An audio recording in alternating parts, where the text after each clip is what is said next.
हलवाई अपनी मिठाई और डॉक्टर अपनी दवाई खाता है कि नहीं खाता है, ये बहुत लोग नहीं देख पाते हैं। कईयों के जीवन भर ये प्रश्न रहता है मन में कि क्या कभी हलवाई ने जो मिठाई बनाई है वो खाई है कि नहीं खुद, या और डॉक्टर जो कि लोगों का इलाज करता रहता है, क्या उसने अपने ऊपर कभी अपना ये हुनर आजमाया है? क्या उसने अपनी दी हुई दवाई खुद कभी खाया है? इसी तरह का सवाल बिहार की राजनीति में आ गई है। इस सवाल ने कई लोगों की रातों की नींद उड़ा दी है। बात हम कर रहे हैं बेगूसराय की सीट की और राष्ट्रवाद की इस मिठाई की। कुछ दिनों पहले तक लोगों को पाकिस्तान का वीजा फ्री में गिरिराज सिंह देते थे, मगर इस बार दांव उल्टा पड़ गया है। भाजपा ने गिरिराज सिंह को ही नवादा से ट्रांसपोर्ट करके बेगूसराय का वीजा दे दिया है। यह बेगूसराय का वीजा कैसा लगता है गिरिराज सिंह को, ये वो खुलकर तो बोल नहीं रहे, मगर उनके चेहरे से समझ में आ रहा है। जहां एक तरफ कन्हैया कुमार को पी पी कर गाली देते थे, वहीं अब कन्हैया कुमार को मौका मिल गया है कि वो गिरिराज सिंह के मजे लें। और कन्हैया कुमार इसमें कोई कसर भी नहीं छोड़ रहे हैं। चाहे मुद्दा कुछ भी हो, मगर गिरिराज सिंह की चर्चा कन्हैया जरूर कर रहे हैं। कन्हैया को भी पता है कि आरी से आरी कटती है, लोहा से लोहा कटता है और प्यार से ही प्यार बढ़ता है। खैर, महागठबंधन और एनडीए के बीच में प्यार तो हो ही नहीं सकता है। और खास तौर पर बात की जाए तो महागठबंधन जहां खुद ही पहले से प्यार नहीं दिख रहा है, उसमें अब एक्सपेक्ट करना कि कन्हैया कुमार और गिरिराज सिंह में पटे, ये पॉसिबल नहीं है। न्यूज बिहार ने लगभग 6 महीने पहले आपको प्रेडिक्ट करके बता दिया था कि बेगूसराय की जो लड़ाई होगी वो सो कॉल्ड नेशनलिज्म और सो कॉल्ड एंटी नेशनलिज्म की लड़ाई होगी, जहां एक तरफ हैवी वेट हिंदुत्व गिरिराज सिंह होंगे और वहीं कहा जा सकता है कि जो आरोप लगाए जाते बेचारे के ऊपर वो कि सेडिशन का चार्ज लगाया गया है, देशद्रोह का मुकदमा चल रहा है, कन्हैया कुमार होंगे।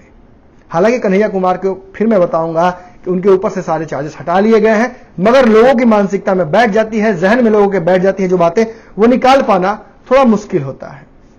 कन्हैया कुमार लगातार बेगूसराय से चुनाव लड़ने की तैयारी कर रहे हैं। हालांकि इसके बावजूद उनकी टिकट तेजस्वी यादव ने काट दी है। कहा जा रहा है कि कांग्रेस कन्हैया कुमार के फेवर में थी। कांग्रेस ने कन्हैया कुमार को टिकट देने के लिए पैरवीकार भी किया, मगर इस पर भी आरजेडी नहीं मानी।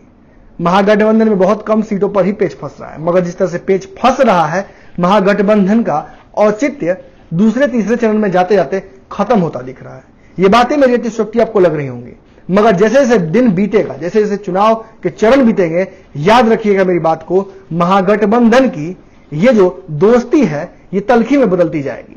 बेगूसराय की सीट ले लीजिए, खगड़िया की सीट ले लीजिए, औरंगाबाद की सीट ले लीजिए, या फिर मुंगेर की सीट ले लीजिए, हर सीट पर पेच फंस रहा है। मगर बेगूसराय से ज्यादा चर्चित बिहार का कोई सीट नहीं है, जहां बेगूसराय में एक तरफ लड़ाई हिंदुत्व और आजादी की है, वहीं महागठबंधन में भी कम पेच नहीं है। महागठबंधन में इसी सीट से कहा जा सकता है लड़ने की तैयारी में थे कन्हैया, मगर उनकी जगह पर राजद ने अपना एक प्रत्याशी तनवीर हसन को उतार दिया।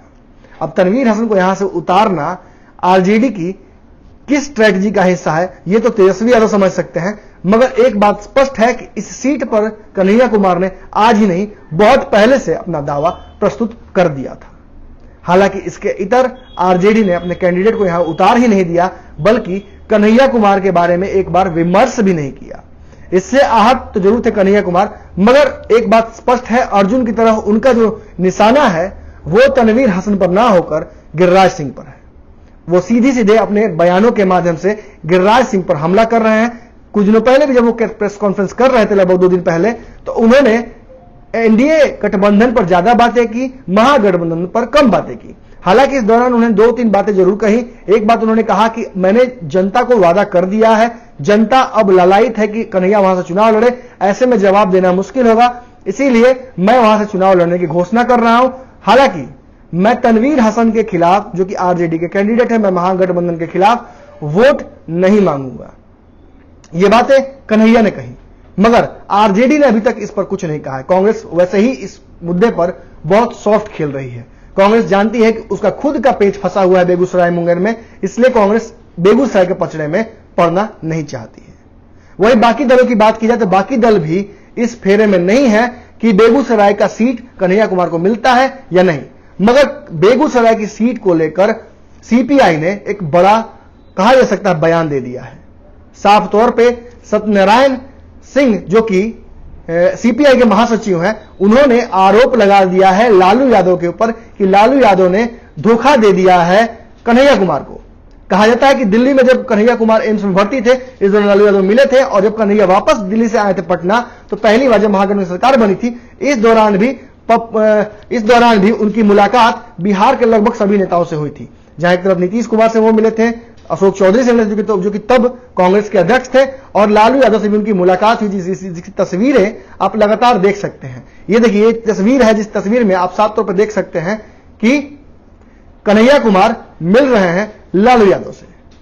इतना ही नहीं है, कन्हैया कुमार की मुलाकात के दौरान लालू यादव के मुंह से यह बात निकली थी कि तेजस्वी यादव और कन्हैया कुमार आने वाले समय में एक बड़े नेता के तौर पर उभरेंगे, इनको चुनावी राजनीति में आगे आना चाहिए। हालांकि तेजस्वी यादव बिहार के मुख्यमंत्री बनना चाहते हैं, इसलिए वो लोकसभा चुनाव में इंटरेस्टेड नहीं है, मगर उनको पता है कि अगर यूपीए की सरकार बनती है तो उनकी भी यहां पर सदस्यता, उनके लोगों की जो कहा जा सकता संख्या ज्यादा होनी चाहिए, इसीलिए वो सीटों में कॉम्प्रोमाइज नहीं कर रहे हैं। वही बात की जाए तो कन्हैया कुमार को आशीर्वाद तो दे दिया था लालू यादव ने, मगर सीट नहीं दी, टिकट नहीं दिया, जिसको लेकर सीपीआई ने जमकर हमला कर दिया है लालू यादव के ऊपर।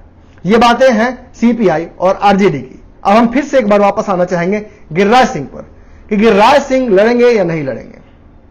तो गिरिराज सिंह लड़ेंगे या नहीं लड़ेंगे, इस बात पर तो कोई फैसला नहीं हुआ है, मगर एक बात स्पष्ट है कि अब नॉमिनेशन का समय बहुत कम बच चुका है। ऐसे में गिरिराज सिंह को वहां से नॉमिनेशन करना पड़ेगा। पार्टी ने उनको टिकट दे दिया है, सिंबल लेने वो गए नहीं हैं, और इसको लेकर लोगों ने, खासतौर पे बीजेपी में उनकी ही पार्टी के लोगों ने, कुछ लोगों ने चुप्पी साध ली है और कुछ लोग जमकर विरोध कर रहे हैं। वहीं बात की जाए तो आज भाजपा कार्यालय के बाहर जमकर नारेबाजी हुई, और नवादा से गिरिराज सिंह की टिकट काटने के बाद नवादा के कुछ कार्यकर्ता पहुंच गए और उन्होंने जमकर नारे लगाए नित्यानंद के खिलाफ और प्रदेश के जो नेता हैं उनके खिलाफ। और यह भी कहा गया कि कारण बताओ, आखिर क्यों नवादा की सीट काटी गई। गिरिराज सिंह की बात की जाए तो गिरिराज सिंह ने ये बातें ऑन कैमरा कही हैं कि उनको दुख है, वो चिंतित हैं इस बात को लेकर कि आखिर उनसे कहां कमी रह गई, क्या कमी रह गई। केंद्रीय मंत्री थे, अच्छा काम कर रहे थे, सांसद थे और जीत कर भी आए थे नवादा से, और दोबारा जीतने के आसार भी थे। तो ऐसे में उनकी सीट आखिर क्यों काट ली गई, क्या कोई कमी रह गई। और दूसरी बात, उन्होंने ये बातें भी कही आज कि अगर उनकी सीट काटनी ही थी, उनको ट्रस्ट में लेकर किया जाना चाहिए था, उनको बता दिया जाता है एक बार कि भाई आपकी सीट को हम हस्तांतरित कर रहे हैं किसी और को, और आपको ट्रांसफर किया जाएगा किसी और सीट पे। मगर ये बातें नहीं करना और शीर्ष नेतृत्व का इनसे बात नहीं करना, इनको ट्रस्ट में नहीं लेना, कहीं ना कहीं इनके आत्मसम्मान को ठेस पहुंचा गया, जिसकी वजह से ये कोप भवन में चले गए हैं। और लगातार कई दिनों से इनको मनाने का प्रयास चल रहा है, पार्टी के दिग्गज नेता इनको समझा बुझा रहे हैं। कहा जा रहा है कि हॉटलाइन पर कई बार बात भी इनकी हो चुकी है दिल्ली के बड़े नेताओं से, मगर फिर भी ये मान नहीं रहे। मगर आज इन्होंने चुप्पी तोड़ी है बेगूसराय से चुनाव लड़ने को लेकर, और कन्हैया कुमार लगातार हमलावर थे इनके ऊपर। ऐसे में आज इन्होंने एक बड़ी बात कह दिया है कि जो पापड़ तोड़ पहलवान हैं उनकी बातों का मैं जिक्र नहीं करूंगा। साफ तौर पे उनका हमला कन्हैया कुमार के ऊपर था। कन्हैया कुमार ने पहले ही एक बार कह दिया था, याद कीजिए कि कैसे एक सभा के दौरान कन्हैया कुमार ने आरोप लगाते हुए कहा था कि जिस तरह से गिरिराज सिंह कहते हैं कि पाकिस्तान भेज देंगे, क्या पाकिस्तान में गिरिराज सिंह के मौसा बैठते हैं, फूफा बैठते हैं, क्या उन लोगों के पास भेजने की बात करते हैं बार बार गिरिराज सिंह। इससे कहीं ना कहीं ये कहा गया था कि एक बड़े नेता के ऊपर, एक बुजुर्ग नेता के ऊपर इस तरह का आरोप, इस तरह का बात नहीं करना चाहिए था कन्हैया को, जिसके लेकर आहत भी थे वो। और अब इन सभी बातों पर जवाब देना शुरू कर दिया गिरिराज सिंह ने। इससे यही लगता है कि शायद गिरिराज सिंह अब धीरे धीरे मान रहे हैं, खफा तो जरूर है, मगर चुनावी राजनीति से पीछे कैसे भाग सकते हैं, क्योंकि इनके ऊपर सुशील मोदी की तरफ वरदान तो है नहीं कि चुनावी राजनीति अगर नहीं भी करेंगे तो इनको जगह मिल जाएगी, जीत कर आएंगे तभी तो मंत्री बनेंगे। इसीलिए इन्होंने शायद अपनी हामी भर दी है। कम से कम इनके जो बयान है, जिस तरह से ये अब मीडिया से मुखातिब हो रहे हैं, जिस तरह से ये कन्हैया के खिलाफ लगातार अग्रेसिव होकर अब बोलना शुरू किए हैं सुबह से अगर देखा जाए इनके बयानों का पैटर्न, तो 2 बार इन्होंने कन्हैया कुमार को कह दिया कि मैं ऐसे लोगों के बारे में बात नहीं करना चाहता हूं, ये पापड़ तोड़ पहलवान है, इनकी बातों का कोई असर नहीं है, क्षेत्र में इनका जनाधार नहीं है, इनके ऊपर जिस तरह का आरोप लगा है, क्या ऐसे आरोप वाले व्यक्तियों को चुनाव का टिकट मिलना चाहिए। और साफ तौर पर इन्होंने भी कहा कि जिस व्यक्ति को महागठबंधन में रहने के दौरान भी महागठबंधन से बाहर कर दिया गया, उसको टिकट नहीं दिया गया, वो मुझे क्या बोलेगा। हालांकि इसी बात पर कन्हैया कुमार ने भी बयान दिया है और उन्होंने कहा है कि भाजपा के लोग मिठाई बांट रहे हैं, खुशियां मना रहे हैं और इनका खिलाड़ी अभी तक मैदान में उतरा भी नहीं है, उतरने से पहले ही आउट हो गया। क्रिकेट में भी एक नियम है, आपको पता होगा कि अगर खिलाड़ी 5 मिनट के अंदर में या 12 मिनट के अंदर में, मुझे याद नहीं एग्जैक्टली, मगर कोई नियम है कि अगर 12 से 5 मिनट के अंदर में अगर खिलाड़ी मैदान पर नहीं उतरता है तो उसको डिक्लेयर किया जा सकता है आउट। इसी तरह का एक हमला किया है कन्हैया कुमार ने और कहा है कि जब खिलाड़ी मैदान में उतरेगा ही नहीं, नॉमिनेशन देगा ही नहीं, तो वो तो शुरू में ही हार मान लिया है। मगर अब इस पर खुलकर बोलने लगे हैं और सबसे बड़ी बात की अगर गिरिराज सिंह बोल रहे हैं तो जरूर कुछ ना कुछ उनके मन में चल रहा होगा।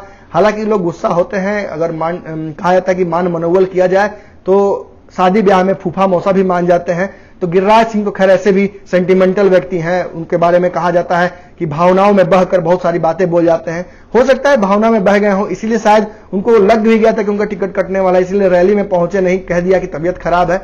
अब ये बात तो कह नहीं सकते हैं चुनाव के दौरान, क्योंकि चुनाव में अगर वो नहीं लड़ेंगे तो केंद्रीय मंत्रालय भी जाएगा। अभी तो फिर फिलहाल उनके हाथ से उनकी लोकसभा सीट गई है, जिसके बदले दूसरी सीट मिली है। अब हो सकता है कि अगर चुनाव न लड़े, नामांकन ना भरे तो ऑटोमेटिकली डिस्क्वालीफाई हो जाएंगे और उसके बाद हो सकता है कि मंत्रालय भी उनके हाथ से चला जाए।